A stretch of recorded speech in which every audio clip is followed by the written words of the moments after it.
So I, female teen, have a mom who got diagnosed with ovarian cancer and it spread throughout her body. She put up a good fight for a while. About a month ago, her doctors decided it would be best for her to be in a home hospice facility. My mom agreed. Before she got put in hospice, she was at the hospital for a while, trying different treatments for her cancer. My grandparents, her parents, got temporary custody since she couldn't take care of me. Since I was 5 and my parents divorced, I spent every weekend with my dad. I enjoy the weekends at my dad's. 5 years ago, he married my stepmom and I got 2 stepsisters. Well, my dad's house isn't that big, so my stepsisters share a room, and whenever I stay, I sleep on the couch in the living room, so it isn't an ideal place to visit all the time. Well, since my mom got put in hospice, I've wanted to spend as much time with her as possible, so my grandparents didn't force me to go to my dad's. They understand that I want to spend time with my mom. Well, it's upsetting my dad that I don't want to visit him, even though I've explained that I want to spend more time with my mom.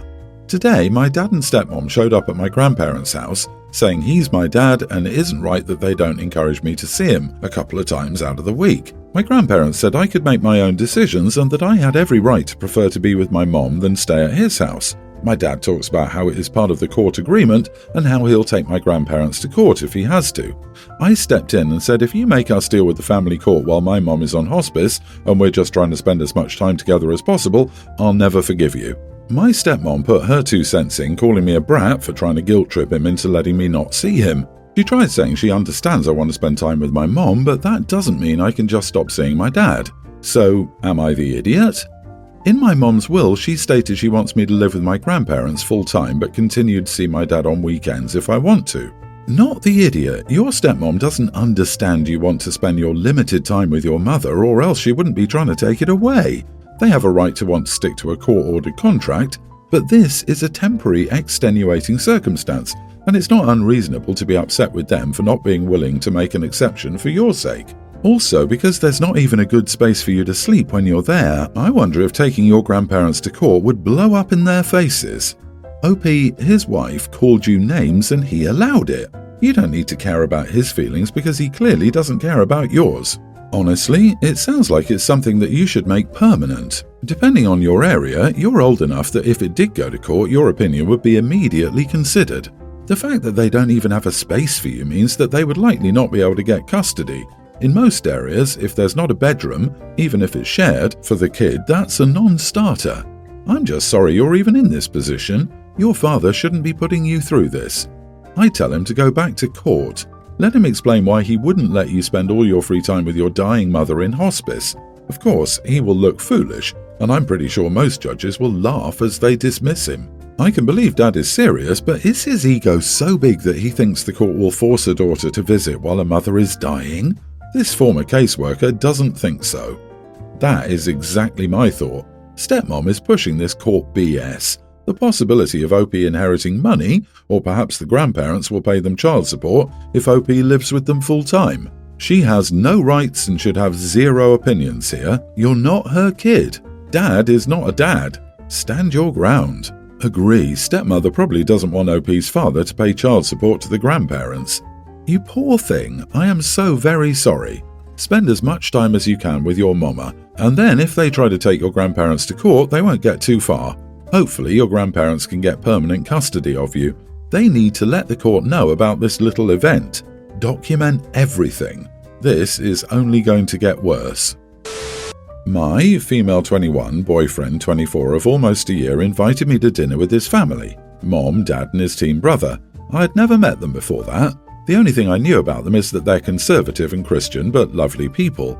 And they were. I got along really well with them before dinner. They were lovely and talkative. My boyfriend's dad wanted to pray when it was time for dinner. After praying, he said, "Let us dig and let the food keep us quiet." This is a pretty popular saying in our country, mostly told to young children in school. My understanding of this has always been that you shouldn't speak with food in your mouth or be extremely loud at the table. I wouldn't say it's a cultural thing, though. I dug in and took a bite. It was fish soup, absolutely delicious. And like a good guest, I wanted to compliment the cook. "This is delicious. Is it saffron? A perfect autumn soup." My boyfriend's brother looked surprised. My boyfriend's father hushed me. Big time.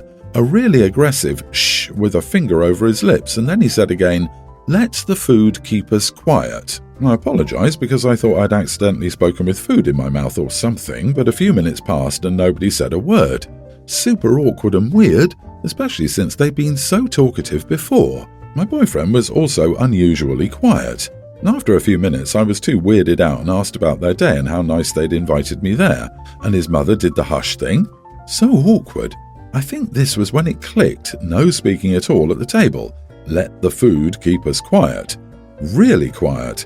And this was a super awkward situation and I couldn't deal with that. Imagine sitting at a table with 5 people, everybody eating soup, looking dead serious. So I laughed. It just slipped out. My boyfriend's parents told me I was being disrespectful, etc., and if I didn't respect how their household worked, I could eat alone in the kitchen. We were eating in a separate dining room. So I thanked them for the food and left for the hotel we were staying at. My boyfriend later told me that was an idiot move and that I should have just kept quiet or eaten alone in the kitchen. I understand their family traditions and rules, but it was so weird. Finally, I just couldn't take it anymore. Was I being an idiot, though? Not the idiot. He could have warned you and allowed you to skip dinner because you don't dine in monasteries.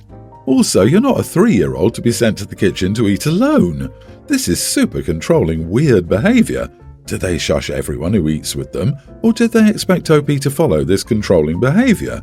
The fact they tried to send her to the kitchen to eat is bizarre. You don't treat guests in your home that way.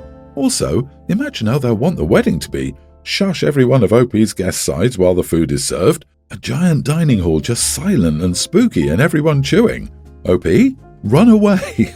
I just can't imagine hearing people chew and slurp down soup in silence. Your boyfriend is the idiot for not warning you that his family is so weird. He should have warned you that you weren't allowed to speak at the table in his family, and when it became apparent that you didn't know that was a thing, they could have calmly explained instead of shushing you or sending you to the kitchen like a child. I would have left as well, to be honest, but the sound of my footsteps pounding the pavement as I ran away would be the loudest thing these people ever heard at dinner time. My ex's mother and I were very close. I'd known her a long time before I started seeing her son. I saw her as my mother. We kept close contact up until the end. When I found out she'd passed, I was devastated. Her funeral was yesterday and I went without even receiving an invite. I didn't know you needed an invite to a funeral, but I guess this is important for later. I'm pregnant with my ex's child. An unfortunate situation since he's back with his wife and things are tense, but that's the current situation. I was going there just for the funeral and to pay respect to an amazing woman who treated me like her own child. I even sat at the back to avoid getting attention. However, attention came, and my ex's wife came to me saying that I wasn't invited and crashing the funeral, so I must leave. Luckily, my ex's older brother intervened and said that I was welcome. The only problem is that after this, he basically forced me to sit further in the front. He literally put his arm around me and led me to the front despite me saying I was fine, to sit in the row reserved for family, directly behind my ex, his wife and their kids. While people were looking at the body, open casket, their kids saw me, they came to hug me and noticed my stomach was big, so they asked if I was pregnant. Their mother butted in and made a snarky comment like, "Yes, darling, she just can't stop making them." I only have one other child, so this comment was purely to make me sound like some loose woman. But still, I bit my tongue. The youngest then asked if the child would have red hair, and her mother scoffed and under her breath said something like, "God forbid." So I was like, "Maybe, but your dad has brown hair, so the baby could look exactly like you guys since the baby would be their younger sister or brother." Their mother overheard this and immediately called the kids back to her. I left as soon as the funeral was over. I got a call later that night from my ex saying that I was an idiot for telling their kids about the baby without talking to them first and told me to stay away from his family. Am I the idiot? Edit, there was no affair, they separated, we dated. They decided to get back together, we broke up. They both already knew about the pregnancy before the funeral. You are the idiot. I get the impression you were hoping for the drama you created. I've never heard of needing an invite either, but if you're a mother of 2, you're old enough to keep your mouth shut instead of making snide comments to children. Just because someone goes low doesn't mean you should go lower, especially when you involve other people's children to do it. Everyone's the idiot here. You had every right to go to the funeral as a friend of the dead woman. You didn't have the right to tell your ex's children they were about to gain a sibling at their grandmother's funeral. Your ex's wife hates the situation, and she's taking that out on you, and that's not okay. After all, you did nothing wrong getting pregnant when in a relationship with your ex. Planned or not, he is 50% responsible, and she has every right to hate it because he's now linked to you for the next 18 plus years, and she wishes he wasn't. But it does feel like you said what you said as a dig back at the wife. I'm not saying you shouldn't call her out on her behaviour, but don't bring the kids into it. Disagree. OP's not the idiot. She already minded her own business when her ex's wife made a point to be hostile and try to kick her out. If no one had stepped in to defend her presence there, the scene could have been made worse if OP didn't just leave. She had every right to be there, and I think the older brother is the only good guy in this. The ex should have had enough grace to keep quiet, and his wife shouldn't throw digs at OP. The children asked, so OP answered. Ex and wife already knew about the pregnancy, and that's on their father for not telling them yet. Agreed. OP, you went there to pay your respects, and she started the drama. The kids noticed you were pregnant and then asked if the kid was going to have red hair. I don't know where people are getting that you made snide comments or were rude, because you honestly answered an innocent question. I don't see anything rude about what you said. These people need to get their heads out of their butts and realize you did nothing wrong to deserve that response from them. It was not an affair, as his kids even knew you as his girlfriend. The baby is going to be their sibling. Their mum can do nothing about it. I, female, was putting together furniture in the living room when my roommate showed up with her boyfriend. I don't know her boyfriend well, but we've only had positive or neutral interactions in the past, which is why this is weird. I said hi, but I didn't look up from what I was doing because I was trying to focus. They went into the kitchen for a little, and then he came out with a drink and asked what I was doing. I explained that I was putting together a table. He bent down and picked up a bag of screws. I said, not in a confrontational term, "Oh, don't touch those, I have everything organised." He put them down and I continued what I was doing. I put the instruction booklet down and screwed in a piece. While I was doing so, he picked up the instruction book. This annoyed me. When I finished screwing the piece in, I said I needed the book back. He asked if I wanted help. I said, no, just the book. He said, I can read the steps to you, or you can read the steps and I'll put the pieces together for you. I said, or I can read the steps and put the pieces together. I can also walk and chew gum at the same time too. Give me the book back. He said that it looked complicated. At this point, I was really annoyed because I hate being interrupted when I'm focusing on something, and now I've completely lost my train of thought. So I said, well, it isn't, so now kindly screw off. He put the book down and walked away. He and my roommate went to her room and hung out. I finished what I was doing and then went to my room. After he left, my roommate asked me what had happened. She said, you never go from 0 to 60 like that, what the heck? I told her I just got irritated. She said it was an idiot move because her boyfriend was just trying to be helpful. I get that, but I didn't need or want help. Am I the idiot?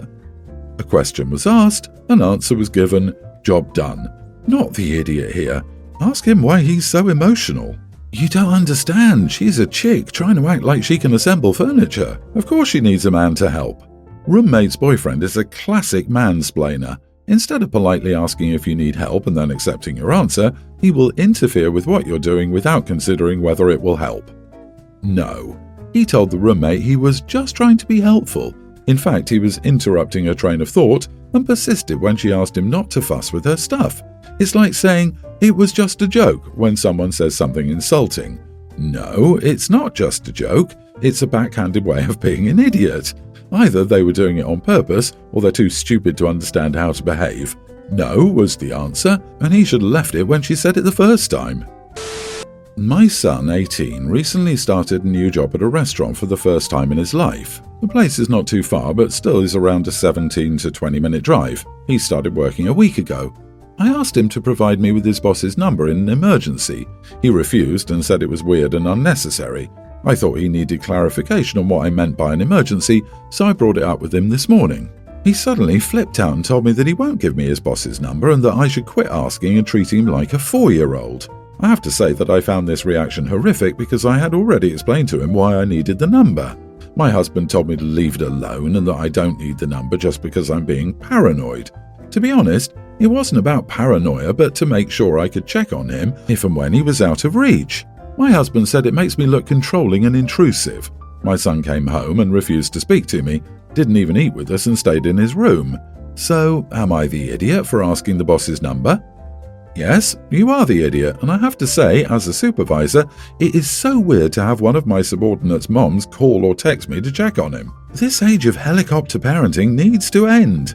If there is an emergency, call your son's phone, or send him a text that it's an emergency and to call you ASAP. You have zero reasons to be in contact with his boss.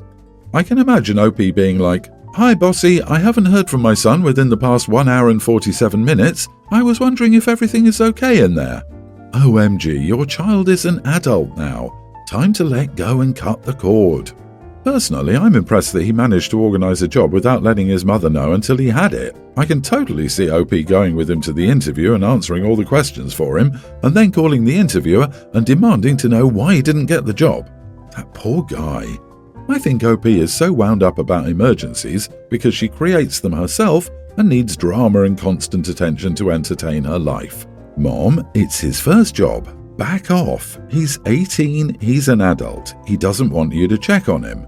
He knows that you're lying about the emergency business, but if you keep on this road, you will not like where it takes you.